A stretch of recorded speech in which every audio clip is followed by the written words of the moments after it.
सर्वप्रथम सर्वांना श्री स्वामी समर्थ. स्वामी महाराजांच्या कृपेने तुमच्या सर्व चांगल्या इच्छा पूर्ण होत ही स्वामींचरणी प्रार्थना करते आणि आजच्या व्हिडिओला सुरुवात करते. 2026 मधील श्रावण महिना हा गुरुवारपासून सुरू होत आहे. सुवर्ण योग जुळून आलेला आहे. तर यावर्षी 2026 मध्ये श्रावणातील 5 गुरुवार आलेले आहे. पहिला गुरुवार 13 ऑगस्ट रोजी आलेला आहे. दुसरा गुरुवार 20 ऑगस्ट रोजी आलेला आहे. तिसरा गुरुवार 27 ऑगस्ट रोजी आलेला आहे. चौथा गुरुवार 3 सप्टेंबर रोजी आलेला आहे आणि पाचवा आणि शेवटचा गुरुवार हा 10 सप्टेंबर पोळा श्रावण अमावस्येच्या दिवशी आलेला आहे. बऱ्याचशा महिला, माझे दादा, श्रावणामध्ये स्वामींचे 5 गुरुवार 11 गुरुवार तुम्ही व्रत सुरू करत असाल तर श्रावण महिन्यात सुरू केलेलं व्रत जास्तीत जास्त फलदायी ठरत असतं. तसं तर श्रावण महिन्यातील प्रत्येक दिवस हा शुभच असतो. जेवढी सेवा कराल ना श्रावणात 1000 पटीने फळ मिळणार आहे. तर श्रावणात तुम्हाला जर 5 गुरुवारचं 11 गुरुवारचं व्रत करायचं असेल, स्वामींचं, दत्त माऊलींचं, साईबाबांचं, गजानन महाराजांची सेवा करत असाल तुम्ही, माय माऊली एकच आहे, ज्या नावाने तुम्ही हाक माराल ना दर्शन देऊन जातील असा हा श्रावण महिना आहे.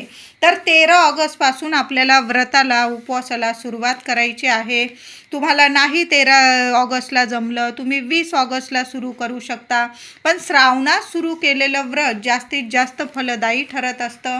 तर श्रावण गुरुवारी, प्रत्येक गुरुवारी, तसं तर रोजच ब्रह्ममुहूर्तावर उठावं, पण आपण अशा शुभ तिथींना जर लवकर उठून आंघोळीच्या पाण्यात चिमूटभर हळद टाकून आंघोळ केली ना, तर जे शारीरिक मानसिक त्रास असतात आणि जो गुरुग्रह कमजोर झालेला असतो तर तो गुरुग्रह सुद्धा मजबूत होतो आणि माय माऊलींची म्हणजे आपल्या स्वामींची, गुरु माऊलींची आपल्याला कृपा प्राप्त होत असते. तर श्रावण गुरुवारी, प्रत्येक गुरुवारी स्वामी माऊलींचं नामस्मरण करा आणि चिमूटभर आंघोळीच्या पाण्यात चिमूटभर हळद टाका. महिला, दादा, लहान लेकरांना सुद्धा हा उपाय करू शकता.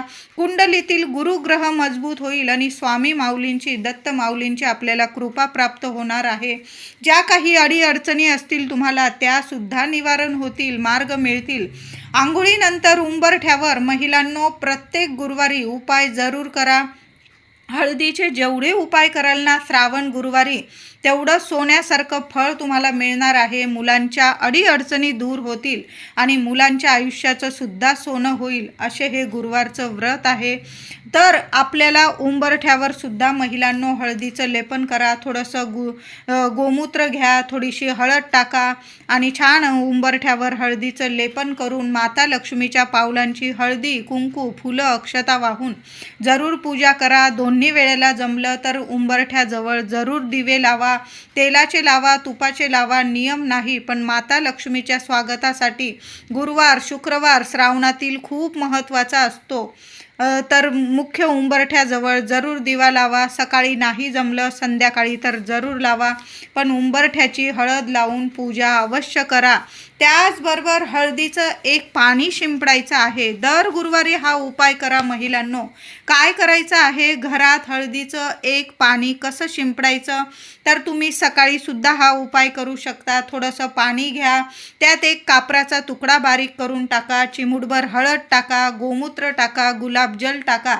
हे सर्व पाणी मिक्स करा आणि घराच्या कान्या कोपऱ्यात शिंपडून द्यायचं आहे.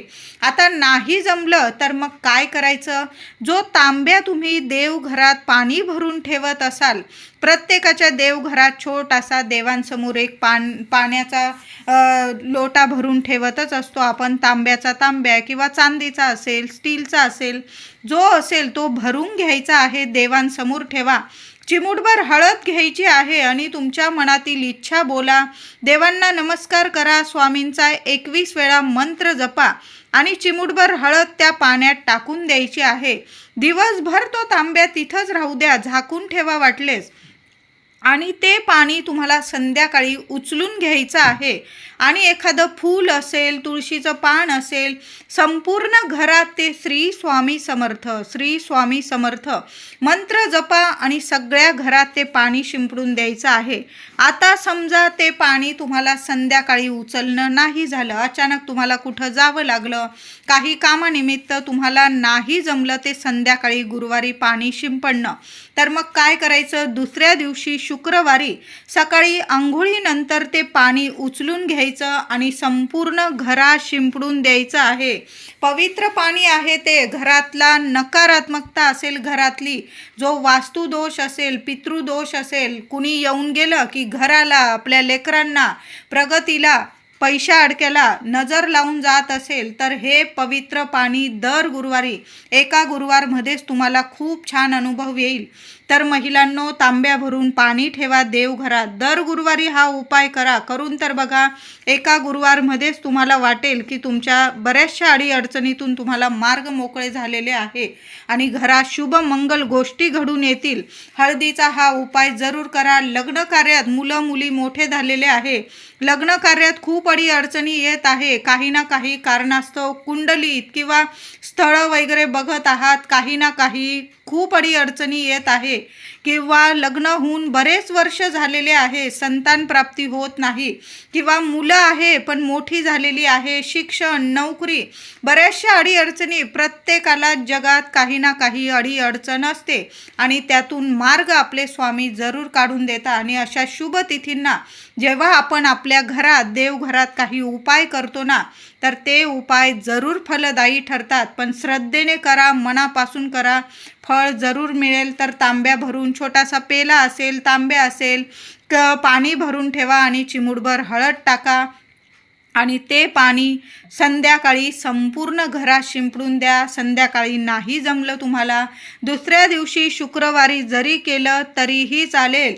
तुमच्या कष्टाला देवी लक्ष्मीची साथ आणि कृपा, आशीर्वाद मिळणारा हा उपाय आहे आणि गुरु माऊलींची आपल्याला साथ मिळेल. ज्या व्यक्तीला गुरु माऊलींची आणि माता लक्ष्मीची साथ मिळते ना, त्या व्यक्तीला तर मी म्हणते या जगात कधीच कशाला कमी पडत नाही.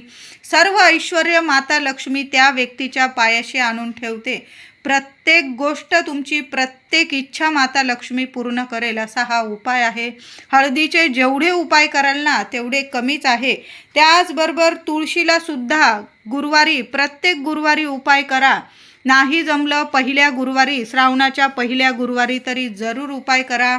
महिलांनो, तुळशीला 2 चमचे गाईचं दूध अर्पण करायचं आहे. चमचाभर का होईना गाईचं दूध अर्पण करा आणि चिमूटभर हळद घ्यायची आहे. उजव्या हाताच्या चिमूटभर हळद घ्या. ओम नमो भगवते वासुदेवाय नमः, ओम नमो भगवते वासुदेवाय नमः किमान 21 वेळा मंत्र जपायचा आहे आणि तुळशीला ती हळद अर्पण करायचं आहे. श्री हरी विष्णूंचा मंत्र जप करा आणि तुळशी समोर हात जोडून तुम्हाला नमस्कार करायचे आहे. तुमची इच्छा माता लक्ष्मीला तसेच तुळशी माऊलीला सांगायची आहे. तुळशीचा हा उपाय कधीच खाली जाणार नाही. तुळशीला चिमूटभर हळद श्रावणाच्या पहिल्या गुरुवारी अर्पण करून तर बघा, तुमच्या घरात मंगल गोष्टी घडून येतील, खुशखबरी येतील तुमच्या घरात. मग पती, मुलं, ज्यांना नोकरी असेल त्यांच्या नोकरीत पगारवाढ, प्रमोशन, बदली, तुम्हाला हवं ती गोष्ट नक्कीच मिळून येईल. म्हणून तुळशीचा हा उपाय जरूर करा. त्याचबरोबर श्रावण गुरुवारी, एका तरी गुरुवारी, मी तर म्हणते 5ही गुरुवारी, उंबराच्या झाडाखाली एक गाईच्या तुपाचा दिवा लावून या. आता तुपाचा नसेल तेलाचा लावू शकता, पण उंबराच्या झाडाखाली दीपदान करणं खूप खूप प्रभावी आणि फलदायी ठरणार आहे.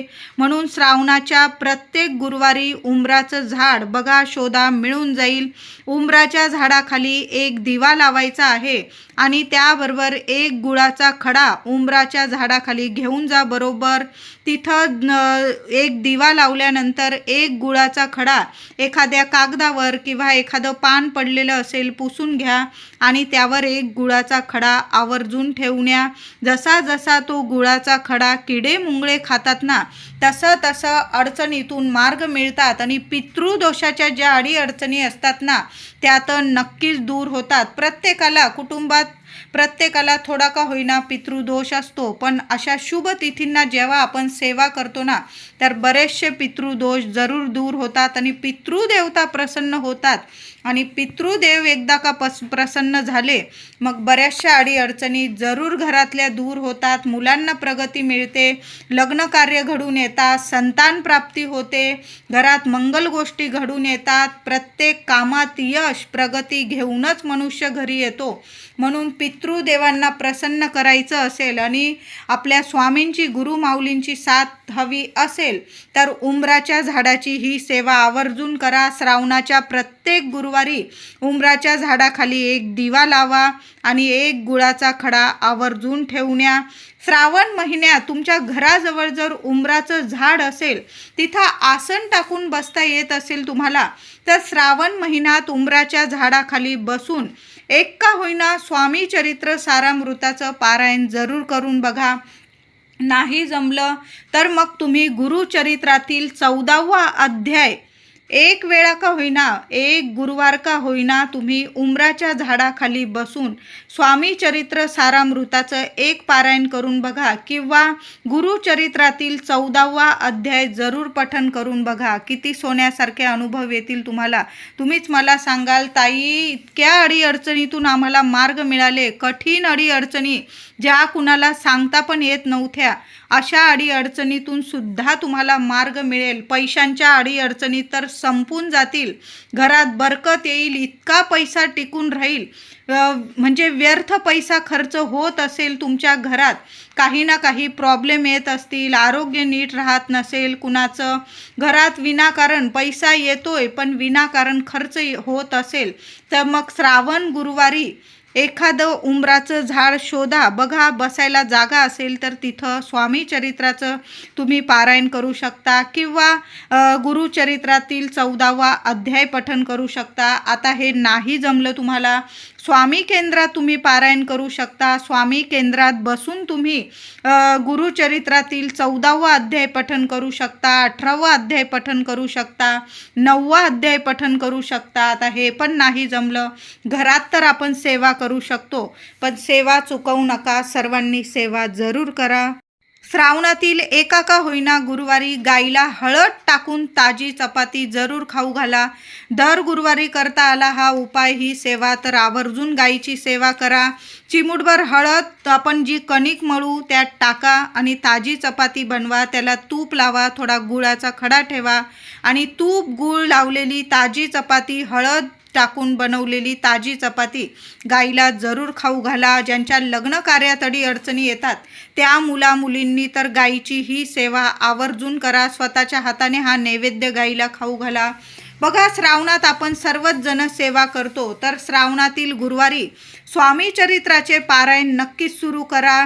13 तारखेला सुरू करू शकता तुम्ही, 20 तारखेला, 27 तारखेला, 3 तारखेला, 10 तारखेला अमावस्या आलेली आहे, म्हणून तुम्ही या 4 गुरुवारपर्यंत जरूर सुरू करा. पहिल्याच गुरुवारी अवश्य सुरू करा. श्रावणातील गुरुवारी स्वामी चरित्राचे पारायण 1 करा, 3 करा, 5 करा, 7, 11, 21 तुम्हाला होतील तेवढे पारायण करू शकता तुम्ही.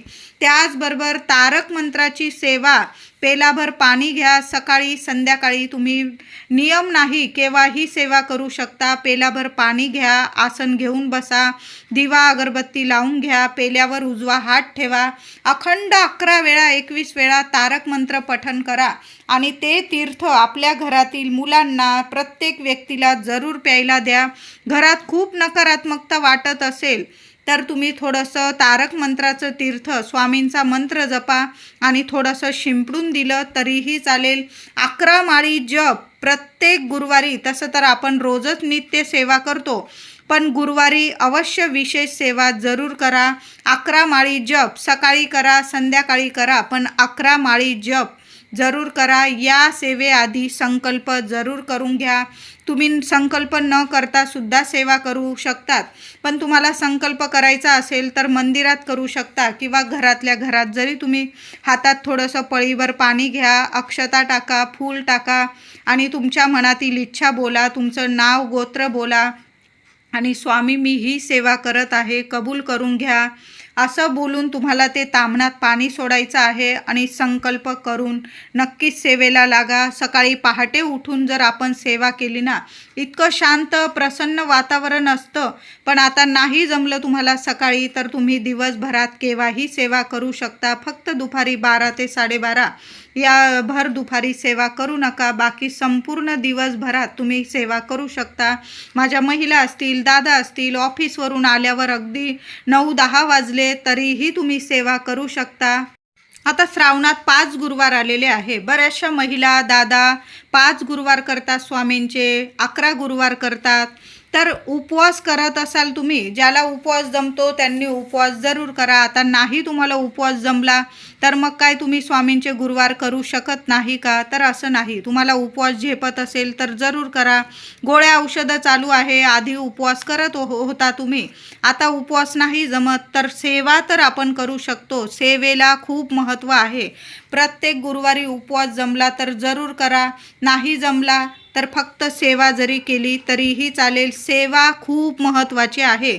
स्वामी चरित्र सारामृत पठन करा, तारक मंत्र आणि 11 माळी जप या 3 सेवा स्वामींचा आत्मा आहे, स्वामींचा प्राण आहे. खूप सेवेचं फळ मिळतं आपल्याला भरभरून. त्याचबरोबर तुम्ही 11 रुपये काढून सेवा जरूर करा. आता तुम्ही 5 गुरुवार करत असाल किंवा 11 गुरुवार करत असाल, कुणी 21 गुरुवार करता, तर प्रत्येक गुरुवारी संध्याकाळी किंवा सकाळी देवांसमोर तुम्हाला देवघरात स्वामींसमोर 11 रुपये किंवा 21 रुपये काढून ठेवायचे आहे देवासमोर. आता ते 5 गुरुवार 11 गुरुवार झाल्यानंतर ते पैसे तुम्ही काय करायचे, तर तुम्ही त्यासाठी स्वामींसाठी एखादी वस्तू घ्या किंवा केंद्रात दानपेटीत तुम्ही अर्पण करू शकता. आता तुमचं अक्कलकोटला दर्शनास तुमचं जाणं झालं तर मग तिथे स्वामींना तुम्ही ते 11 रुपये दर गुरुवारी काढलेली तुमची सेवा आहे ते 11 रुपये, तर ते 11 नीट जमवून ठेवा, एखाद्या पॉकेटमध्ये वगैरे ठेवा. आणि तुमचं अक्कलकोटला जाणं झालं तुमचे 11 गुरुवार 5 गुरुवार झाल्यानंतर, तर मग तुम्ही मंदिरात अक्कलकोटला दान करू शकता. तिथं दानपेटीत टाकून द्या, स्वामींचं नामस्मरण करा, मी ही सेवा केलेली आहे, त्याचे हे पैसे आहे तुम्हाला अर्पण करत आहे स्वामी. किंवा तुम्ही तुमच्या घराजवळ जे केंद्र असेल तिथं अर्पण करू शकता. किंवा त्या पैशांनी तुम्ही स्वामींची पोथी, मूर्ती, फोटो, जपमाळ, स्वामींना वस्त्र, एखादा दागिना असंही करू शकता. किंवा देवघरात एखादा दिवा, फोटो, देवी लक्ष्मीची मूर्ती घेऊ शकता. इतर ठिकाणी ते पैसे खर्चू नका. या उपायाने घरात कधीच पैशाची कमतरता भासणार नाही. तुमच्या कष्टाला गुरूंची, स्वामींची साथ आणि आशीर्वाद मिळेल. अखंड लक्ष्मी घरात नांदेल. त्याचबरोबर श्रावणात एक तरी साप्ताहिक श्री गुरुचरित्राचे पारायण अवश्य करा. गुरुवारी या सेवा करताना परान्न घेऊ नका, मांसाहार मद्यपान करू नये. शांत मनाने सेवा पूजा करा. उपवास एक वेळेस करा. संध्याकाळी उपवास सोडायचा आहे. दोन्ही वेळेला देवांना नैवेद्य दाखवायचा आहे.